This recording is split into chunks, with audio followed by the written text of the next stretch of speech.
The first day in this new body, Leo found himself attacking a stranger. He had aimed for the man's heart. Thankfully, his reflexes were fast enough. He twisted the blade at the last second. But the sword's sharp edge still sliced through leather. The stranger's trousers fell to the ground. Leo stared at the man's exposed legs. He then met a glacial, unnerving stare. Leo's own knees felt suddenly weak. The young man before him was Kalen. He was the last of the world's draconian race, a being destined to be consumed by darkness. Kalen would one day bring ruin to the world. He finally broke the tense silence. His voice was quiet and measured. He asked Leo if he was trying to kill him. Leo flinched, denying it immediately. He claimed he mistook Kalen for some beast. The attack was just a clumsy mistake. The desire to kill belonged to this body's previous owner. Leo felt it had nothing to do with him. He noticed Kalen's pale, strong legs again. A blush crept up his neck. He stammered out a sincere apology. Leo offered to help him with his trousers. He fumbled to cover the man up. A strong hand suddenly gripped his wrist. Kalen looked up, his features sharp. His eyebrows were elegantly arched. His skin was unnaturally pale. Faint blue veins were visible near his eyes. A deep, chilling cold emanated from his gaze. Just then, a trickle of blood escaped his lips. Leo noticed the wound instantly. He told Kalen he had healing potions. He searched through an enchanted satchel. He produced a small glass vial. Leo offered it to him eagerly. Kalen's brow furrowed in suspicion. His dark eyes held a clear, probing look. Leo nodded, confirming it was a potent elixir. Seeing Kalen hesitate, he pushed the vial into his hand. Leo urged him to treat his injury quickly. He explained the preserve was full of dangers. Kalen said nothing, his eyes fixed on Leo. His cold gaze scanned him from head to toe. Finally, his dark eyes met Leo's again. Kalen's words were sharp and quiet. He said only the Ethelflower could heal his wound. As he spoke, power gathered at his sword's tip. The blade slowly turned towards Leo. Adrenaline surged through Leo's veins. The Ethelflower was in his satchel. The body's previous owner had stolen it. He had also set a trap here for Kalen. Leo now understood the original owner's grim fate. But the lore said Kalen learns of the flower's location much later. He watched the sword point nearer to his chest. He decided not to risk calling Kalen's bluff. He quickly retrieved a polished wooden box. Leo held it out for Kalen to see. He asked if this was the Ethelflower. As a child, Kalen was tricked by a mage. The man had stolen a part of his draconian essence. This theft had stunted his power. It left his spirit dangerously unstable. He had come to this preserve for the Ethelflower. It was the only thing that could restore him. Kalen's dark lashes lowered slightly. He was tall and his gaze felt heavy. The pressure from him was immense. The air in the cave grew thin. A strange feeling of unease settled in Leo's heart. He wondered if Kalen should be this powerful yet. Kalen suddenly lifted his gaze. He took the wooden box from Leo's hand. He opened it, revealing a luminous flower.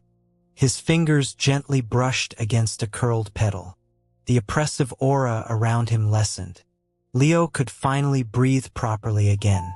Kalen confirmed it was the Ethelflower. He turned his head slightly. His indifferent expression showed a rare confusion. He asked Leo why he would just give it away. Kalen stated the flower could restore the dead. He explained that possessing it was like having a second life. Leo feared Kalen would question how he got it. He tried to make his eyes look sincere. He told Kalen that his need was greater. His severe injury made the choice obvious. Kalen fell silent, his expression unreadable. It did not look like anger. It was more like disbelief. He then let out a cold scoff. He called Leo a little liar. Leo thought he must have misheard. He started to ask for clarification, but Kalen had already turned away. He walked deeper into the cave to use the flower. Leo assumed the matter was now settled. In the shadows, Kalen listened. He heard Leo's deep sigh of relief. A cold smirk touched his blood-stained lips. This strange ghost was an interesting creature. It had taken over the body of a known cultist, and it had willingly offered the Edelflower. His words were nonsense, but amusing. He decided to keep it around for a while. Kalen took 3 days to absorb the flower. Muffled groans echoed from the cave's depths. Leo wondered how he could gain Kalen's trust. He needed to steer him away from his dark destiny. That was his mission, his only way home. Suddenly, he heard voices from the base of the mountain. Someone mentioned a high priest's divination. It had located an abomination in this preserve. The creature was supposedly with a cultist.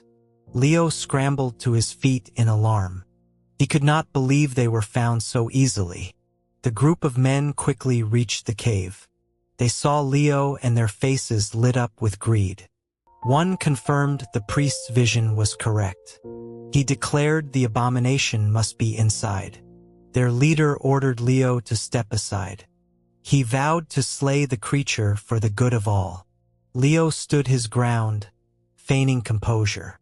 He challenged their claim about a creature. He said his friend was inside, merely healing. A man sneered with contempt. He refused to argue with a cultist. An arc of energy shot towards Leo. He dodged frantically, his movements clumsy. He threw protective charms from his satchel. He had the body's memories but lacked practice. After a brief struggle, a whip struck him down. The men moved past him toward the cave entrance. Leo yelled desperately for them to stop. He swore there was no monster inside. Someone scoffed at his words. They accused his kind of vile acts for power. They called him a disgrace to their order. They promised to deal with him after killing the beast. These men called themselves righteous, but their actions were driven by greed. Their insults towards Kalen angered Leo. He found himself shouting at them. He demanded to know what evil Kalen had ever done. Kalen had been hunted since birth. His essence was stolen when he was a child. He never had a chance to commit any evil. Leo called him a wonder of nature. He accused them of being hypocrites. He said they only coveted Kalen's power. He called them pathetic cowards. The men's faces flushed with rage. The leader raised his whip again. It lashed towards Leo's face. Suddenly, a flash of light erupted from the cave. The sword light was impossibly fast and sharp. In an instant, the shouting men were silenced. Their bodies fell lifelessly to the ground. Leo stared at the bloody scene in shock. He looked up to see Kalen before him. Blood dripped from the tip of his sword. Droplets of red stained his sharp cheekbones. A faint, dangerous smile played on his lips. He whispered that they were noisy. His tone was light, almost casual. It was as if he killed them for being an annoyance. Leo wondered if Kalen was already this bloodthirsty. Was his dark transformation already starting? Even so, his power seemed far too great. Lost in thought, he felt Kalen's eyes on him. The intense stare made his skin crawl. He worried Kalen had developed a taste for killing. He searched for something to say. He asked if his powers had grown stronger. Kalen did not answer the question. He knelt down in front of Leo. His voice was low and raspy. He asked if Leo truly believed he was a wonder. Leo was prepared to run for his life. He was surprised by the question. Without hesitation, he nodded firmly.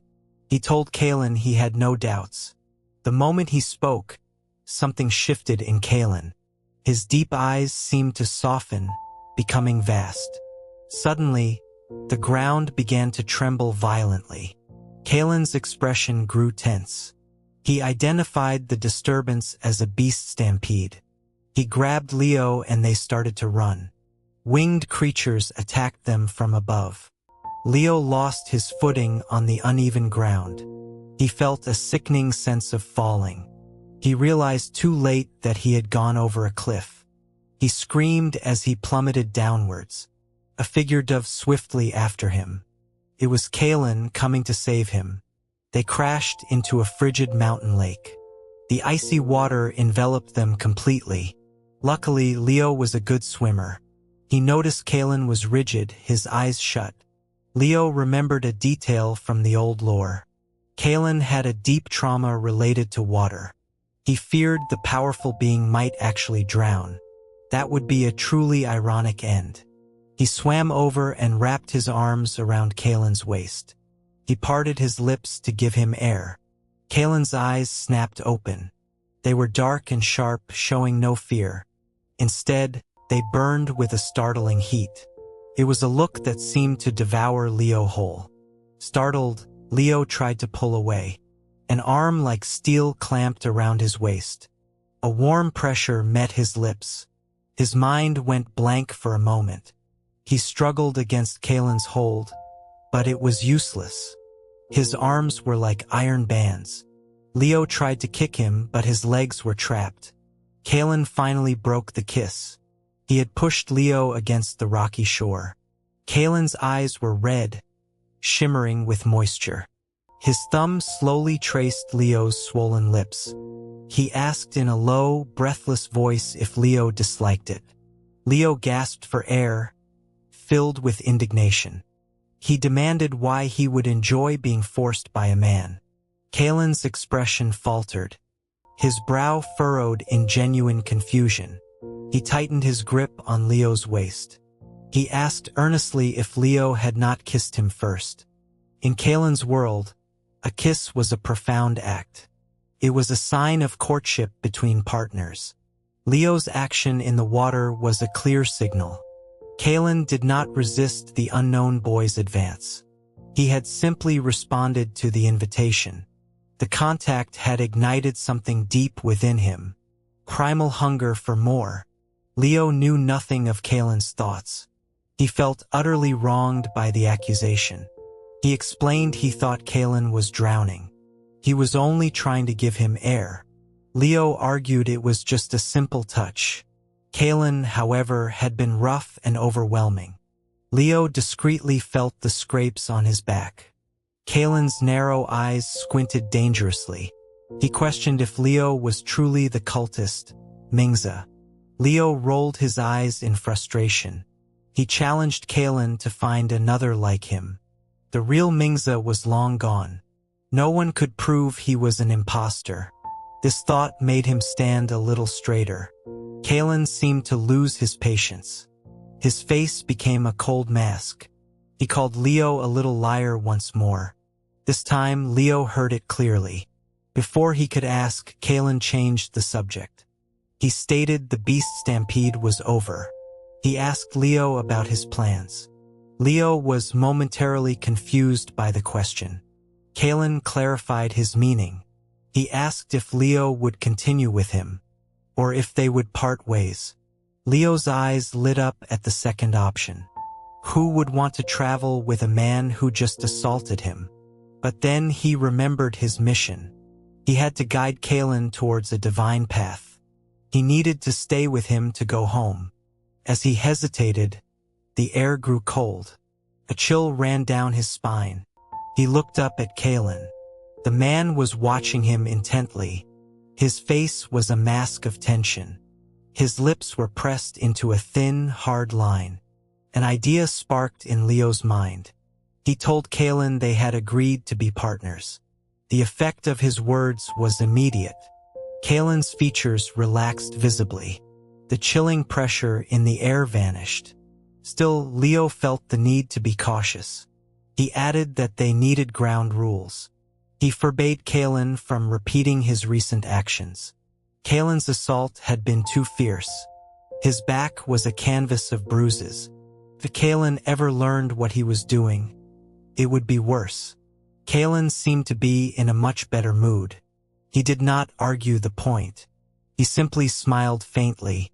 He promised to listen to Leo. The words sounded strangely affectionate. Leo dismissed it as his imagination. Something about Kalen felt very wrong. The cold, murderous aura was often replaced. It became a clinging, intense focus. One day, they were attacked by winged beasts. Kalen told Leo to hide. He then charged into the fray alone. His sword technique was brutally efficient. His movements were fluid and deadly. Leo found the display strangely captivating. As he watched, one creature broke away. It flew directly towards him. Its sharp tusks were inches from his face. Leo fumbled for a defensive charm. Kalen appeared in a flash, slaying the beast. Blood splattered all over Leo's clothes. The smell was thick and nauseating. Kalen's eyes filled with concern. He asked if Leo was frightened. Leo shook his head, saying he was fine. Kalen gestured to Leo's stained tunic. He suggested changing into a fresh set of clothes. Leo agreed. The sticky feeling was unpleasant. He raised a hand to cast a cleansing spell. Then he realized something was wrong. His connection to his magical energy was gone. Kalen's expression became grave. He stated that his own power had also vanished. He theorized a change in the preserve's rules. Leo's heart began to beat faster. Kalen urged him to get the clothes out and change. Leo had no other choice. He began to change his clothes manually. As he removed his dirty shirt, he felt a gaze. He turned his head slowly. Kalen was staring at him intently. His eyes were dark, swirling with emotion. His throat moved as he swallowed hard. He looked like a predator watching its prey. After their encounter in the lake, Leo understood. He knew exactly what that look meant. He quickly pulled on his clean shirt. He asked Kalen if he did this on purpose. Kalen looked at him with perfect innocence. He claimed to not understand the question. Leo glanced down at Kalen's lap. He quickly averted his eyes again. He told Kalen to put his own reaction away first. Several days later, they left the preserve. Leo looked at the unfamiliar landscape. He finally asked Kalen for their destination. Kalen glanced at him briefly. He announced their first stop was Ethelberg. Leo was completely confused. He asked what Kalen meant by first stop. A strong sense of foreboding washed over him. His unease was soon justified. In the center of Ethelberg stood a tall spire. It was the sword tower of the Shaw family. The town was their ancestral stronghold. Kalen stared up at the tower. Any warmth in his expression was gone. He asked if Leo knew what was kept there.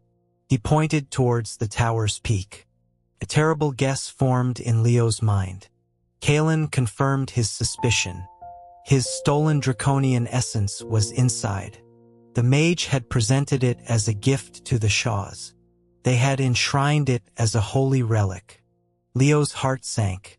He asked what Kalen intended to do. Kalen's lips thinned into a cold smile. He stated he was taking back what was his. Leo grew worried, mentioning the Shaw family's power. Their patriarch was a master sorcerer. They had dozens of powerful mages in their service. He pleaded with Kalen to reconsider. Kalen turned to look at him. His gaze was piercing. He asked if Leo was worried about him. Leo felt a chill despite the man's burning eyes. Before he could deny it, Kalen acted. He gently squeezed the back of Leo's neck. He told Leo to wait for him. In a blink, Kalen was gone. He reappeared high above, near the tower. His sword became a blur of motion. Waves of blood misted the air. The powerful Shaw mages were helpless against him. It was a one-sided slaughter.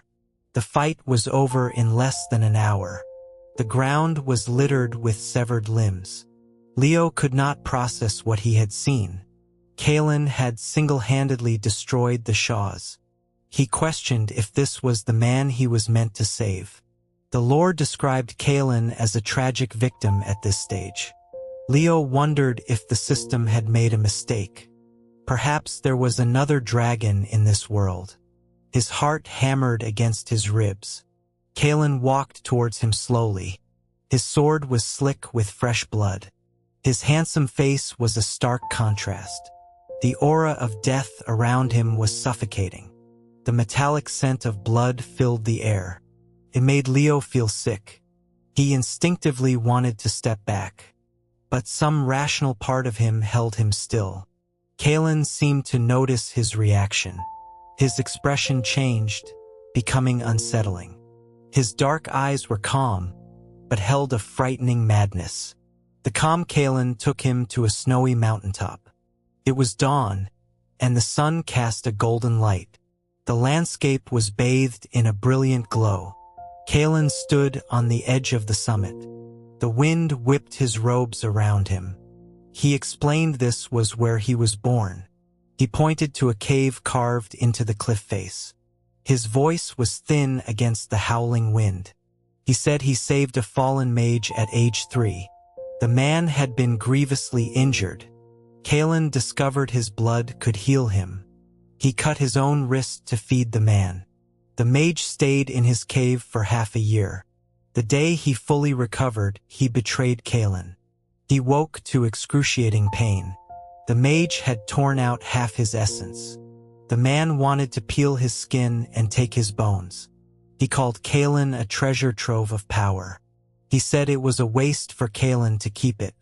In return, the mage promised to enshrine his memory. Leo's heart ached as he listened. He asked Kalen what happened next. Kalen laughed, a sound lost in the wind. He said he refused and managed to escape. But he had been hunted ever since. People called him innately evil, a source of all sin. But he could never understand what he had done wrong. He said Leo was the first to call him a wonder. Kalen turned to look at him. The sunlight gilded his deep eyes. A wild, manic energy broke through his control. Leo was terrified, wanting to retreat. His feet felt rooted to the spot. He swallowed hard, his throat painfully dry. He managed a weak, brittle smile. He told Kalen he spoke from the heart. He told Kalen he believed in him. Kalen's hand came up to touch his face. His lips barely moved as he spoke. He repeated his not to lie again. His dark eyes were a deep abyss. One wrong step and he would pull Leo Indiana. They would fall into damnation together. Leo's heart stuttered in his chest.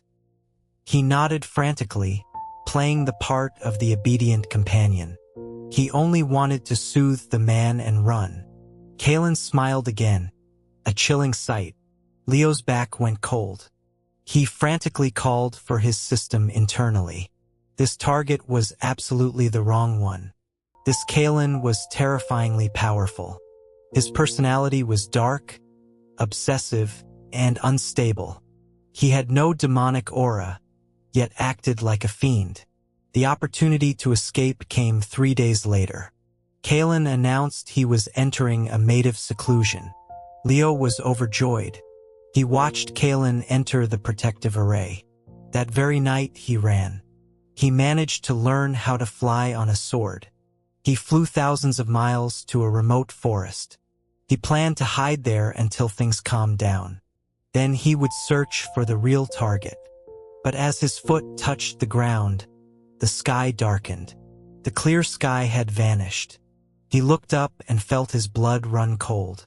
A massive blue dragon coiled in the air above. It looked down with cold, familiar eyes. Leo recognized that chilling stare. He turned to run, but a tail shot out. It wrapped around his waist, pulling him back. He crashed into Kalen's chest.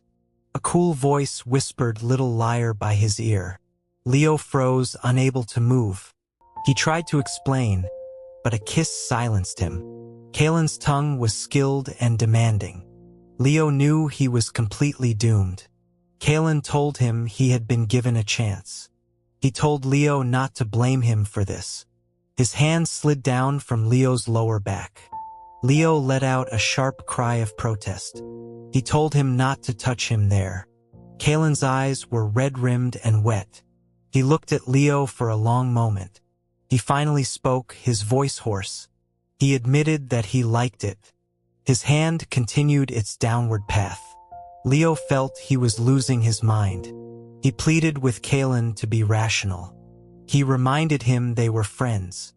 He struggled, but the coils around him tightened. Then his eyes widened in shock. He asked why Kalen had let out his tail. He told him to be good and not move. He begged him not to wrap it around him. He then realized there were two of them. Kalen buried his face in Leo's neck. His voice was trembling and vulnerable. He reminded Leo of his own words. He had called the dragon a thing of wonder. His eyes were filled with unshed tears.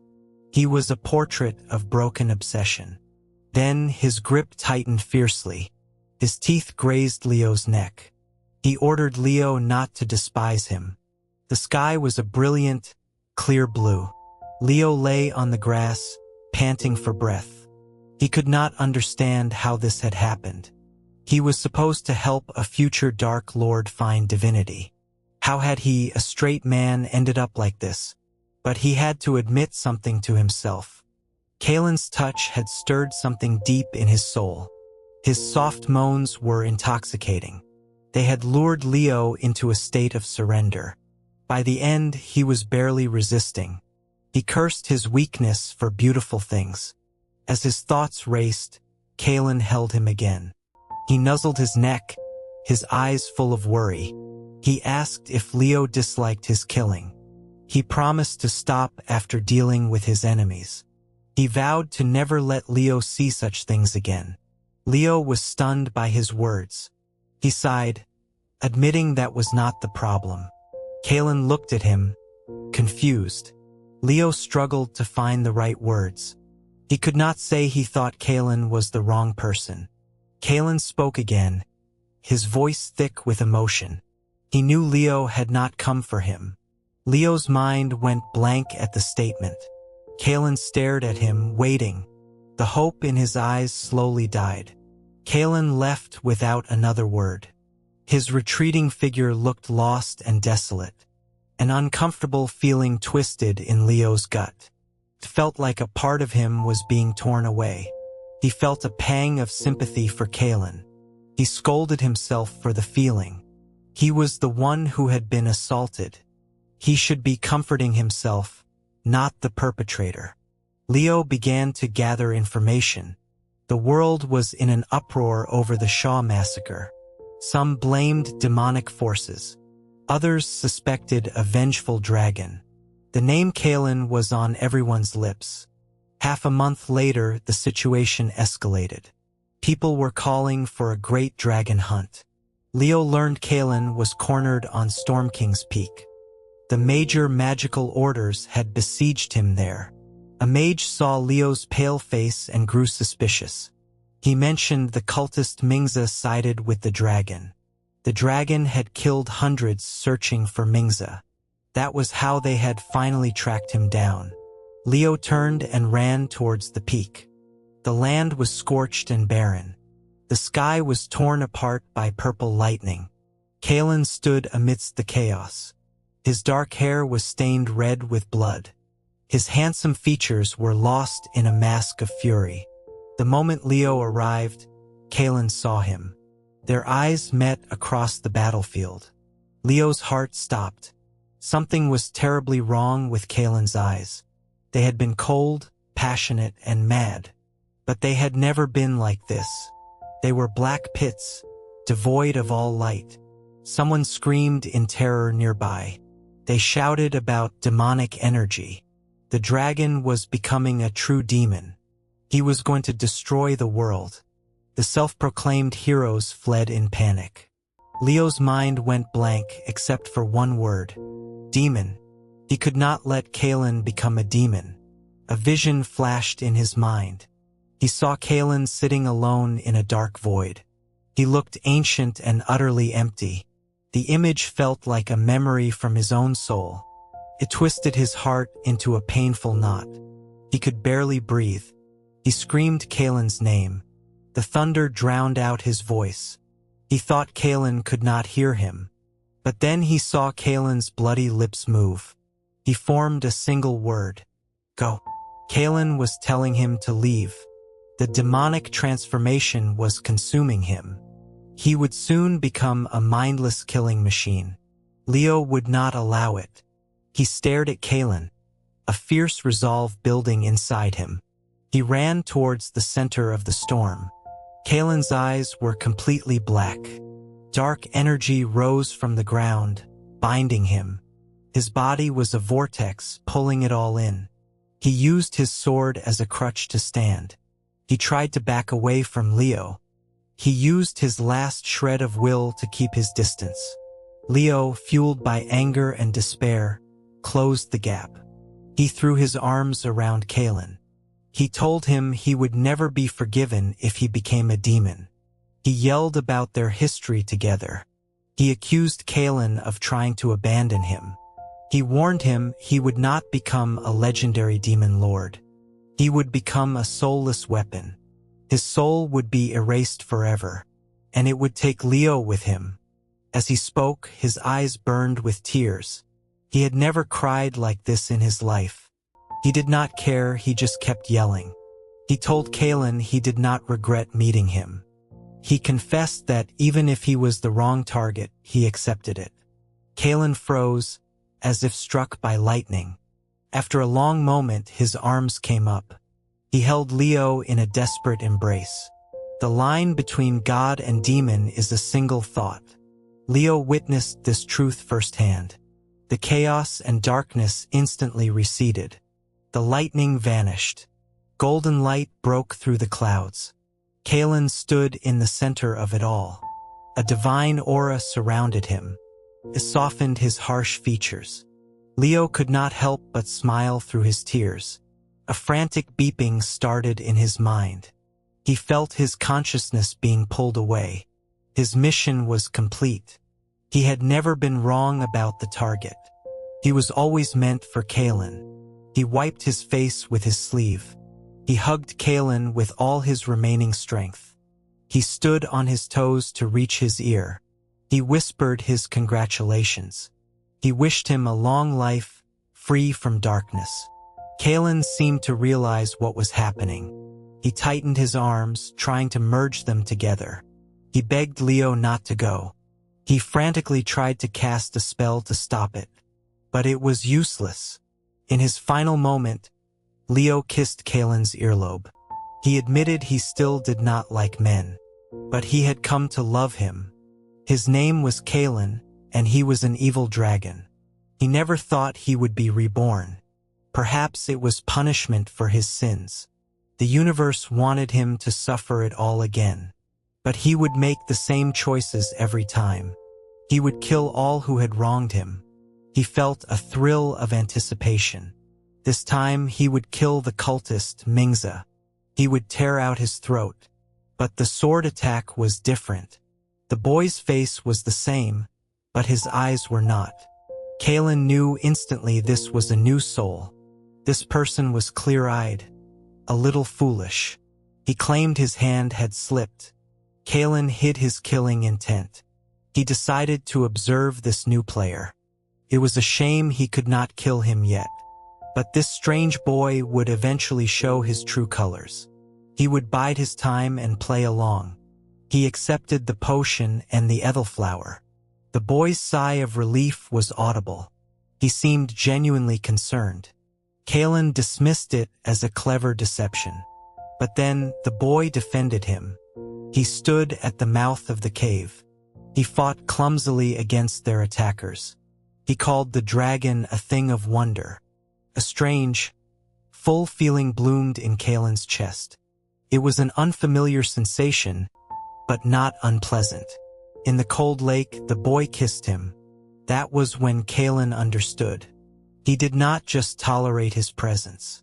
He desperately wanted his closeness. So he kissed him back, letting instinct take over. But the boy said he did not like it.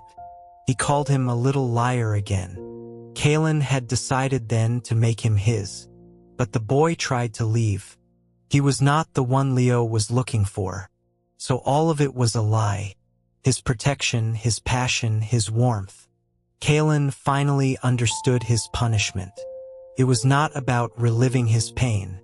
It was about the torment of love. His heart ached more than any physical wound. But when he heard people were hunting Leo, he acted. He killed them all without a second thought. At the final siege, he chose the demon path again. But this time it was to destroy everyone but Leo. Then the boy would finally be safe. As the darkness consumed him, he had one last wish. He just wanted to see him one more time. And then he appeared. Kalen was ecstatic, then horrified. He could not let him get close. He might hurt him in this state. He told him to go, but the boy ran to him. He was crying and shouting. Kalen only heard that if he fell, Leo would be erased too. And he heard that Leo did not regret meeting him. After becoming a god, the boy was gone. The body was there, but Leo was not. He said he liked him, but he left anyway. Kalen defied the heavens to find him. He searched across thousands of worlds. Finally, he found him. The face and voice were different, but it was him. He was in a cold, white room recovering.